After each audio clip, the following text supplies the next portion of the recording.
dedicated to Eastern and Southern Kentucky. This is WYMT Mountain News This Morning. Good morning. It is 5:28 and I'm Amelia Lee here with you on this Monday, May 19th. And it is time to check on in with meteorologist Megan Dusmal this morning. Megan, it's a first alert weather day today, and we've been dealing with what happened over the weekend, but what do we have in our work week to come? Well, we're going to have a series of first alert weather days. As you mentioned, Monday is under one, but we also continue for your Tuesday and Wednesday as we have a couple rounds of storms rolling through. For today, we're going to start off with partly cloudy skies, as you can see on satellite and radar. Now this afternoon, we'll see a round of storms. Now this will mostly be for our southwestern counties, so picture from Pulaski County, Whitley County, and Claiborne County down. And then we'll see a little bit of a break before Tuesday's storms re-enter the forecast. Here's a look at current temperatures across our region, mainly sitting in the 50s, 62 right now in Monticello, and high temperatures for the day will be in the upper 70s and low 80s around that 4 o'clock time frame. Amelia. We continue this morning's storm coverage of the deadly tornado that damaged parts of Kentucky this past weekend. Many neighbors in London, they're feeling the pain, the devastation, while folks rally together to recover. I spoke with people directly hit by the storm to see how they're processing the damage. Because I don't know what we're going to do. Getson Roberts lives in an apartment off of Highway 25 near the London Corbett Airport.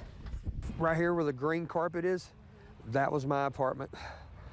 And we dug ourselves out of this between that washing machine and that refrigerator. His home leveled by the tornado while he was still inside. Something caught the corner of my eye. And I said, we're not going to make it to the basement. Everybody get back in the house and get in between a door frame and get down. And as soon as we got in there and I grabbed the kids and we went down, I mean, it happened that quick. Joshua Hammonds was working at the airport overnight. His friends saw him on security camera footage and told him to get out just in time. And the houses are just gone. Half the airport's gone. Now, Hammonds is cutting through down trees with a chainsaw while he calls out to see if anyone is beneath the rubble. There ain't no words for it. It's like a war zone. Folks still searching for their family and friends, others injured but alive. By the grace of God, we survived it. I mean, I don't know how.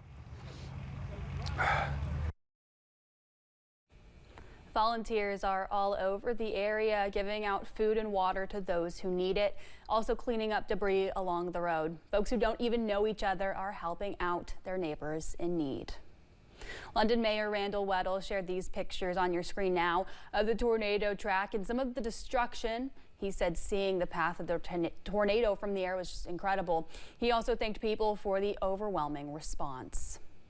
Senators Brandon Storm and Rick Girdler, who represent Laurel and Pulaski counties, and Senate President Robert Stivers released a joint statement about Friday night storms. It says in part, quote, local and state officials are working to get immediate help to those in need. If you're looking for a way to help, please do. Every act of kindness makes a difference. Our hearts are heavy today, but our commitment to helping these communities rebuild is even stronger. When people think of a team, it's often associated with teamwork. Now, typically that happens on a court, a field, diamonds, or some other sporting venue. However, for a middle school, that teamwork happened at one coach's home. South Laurel Middle School student athletes spent their day in a neighborhood near the Levi Jackson Wilderness Park. Several homes in this area were destroyed, including one belonging to the high school basketball assistant coach, Josh Smith. It's just total devastation. It's like a war zone down here. Never seen nothing like this. This is very scary. I feel bad for all the families that have been impacted from all this.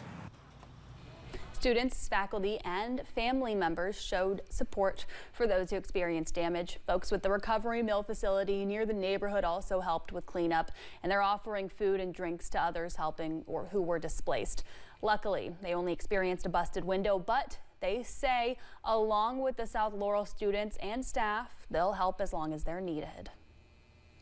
The mother of a 17-month-old pled guilty to murder in Bell County. Erica Lawson was sentenced to 20 years in prison. She appeared in Bell County Circuit Court on Friday. The judge presiding over the case told WYMT she also pleaded guilty to other charges. Elena Hembry died in July 2023. Last week, we reported Harvey Gallahan was indicted by a grand jury in connection with that case. A Clay County man had a charge upgraded to murder after his grandmother died following a stabbing. A grand jury heard the case Friday. The incident happened back on May 4th on Roots Branch Road. Police say Steven Centers is also facing 3 counts of attempted murder and 1 count of attempted assault. Centers is scheduled to appear in court on May 27th. Deputies are asking for help after a shooting in Floyd County 2 Sundays ago. The Floyd County Sheriff's Office says a person was shot after being ordered out of his car and then robbed. Deputies searched the car on Friday and say they found a gun that matches the description that the shotgun was used. So during the search, we're looking for a couple of the guns that one was used in the commission of the crime, one was taken from the victim during the robbery.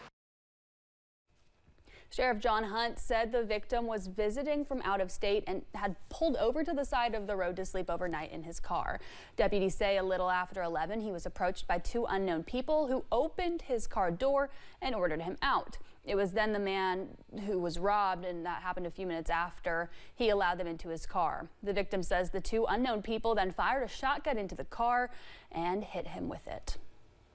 A Pike County Circuit judge pleaded not guilty in federal court. The Lexington Herald-Leader reports that Howard Keith Hall faces 2 counts of mail fraud and 1 count of theft of government funds. According to Hall's indictment, he hired a part-time county attorney during his time as the county prosecutor and paid the attorney more than $400,000. That's despite performing almost no work. His jury trial was set for July 14th in Frankfort. We have new information about a lawsuit being filed against Laurel County Grocery. Former employees are taking legal action after they claim they were laid off without proper notice. One former employee who requested to stay anonymous told WYMT on April 3rd their boss told them some things would be changing and to not look for a job just yet. 6 days later, on April 9th, the employee received verbal notice that April 11th would be their last day. The employee provided the following statement to WYMT, which states, quote, "They claim to be family-oriented, and all employees are. Family. I didn't feel like family when I was laid off with almost no warning and being lied to by my management." WYMT did reach out to the owners of Laurel Grocery multiple times, but we have not yet heard back. We will keep you updated as we learn new information. London has a new city council member after a special called meeting Friday morning. It comes after Holly Little resigned earlier this month. Jim Baker was unanimously chosen to fill that vacant seat. Baker is a lifelong London resident and served on the city's ethics board. He'll be sworn in on Tuesday. A new report is out from the National Education Association with startling numbers about Kentucky teacher pay. New reports show pay for Kentucky public schools teachers ranks 42nd compared to all 50 states. In 2024, Kentucky was ranked 41st. Educators with the Kentucky Education Association say they want competitive pay to help recruit the best teachers and promote a high level of education in the Commonwealth. As those people leave those areas, that is, taking away some of our tax-based dollars. And then when that happens, you are then losing students, so you're losing SEEK allocations, and then you're getting less money. It's a snowball effect at this point.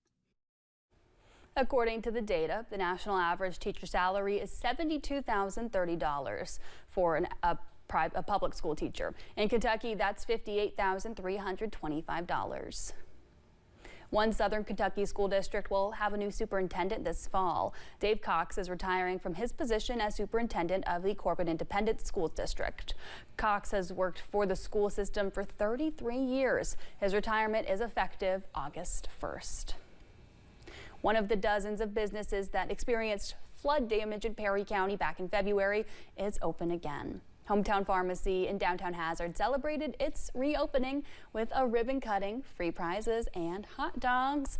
Owner Derek Lewis says there was significant damage to the building, but with help from the staff and the community, they're able to serve folks once again. We're operating the exact same way. We're Kentucky strong. Took a lot of work, a lot of time, just trying to get things back the way it needed to be.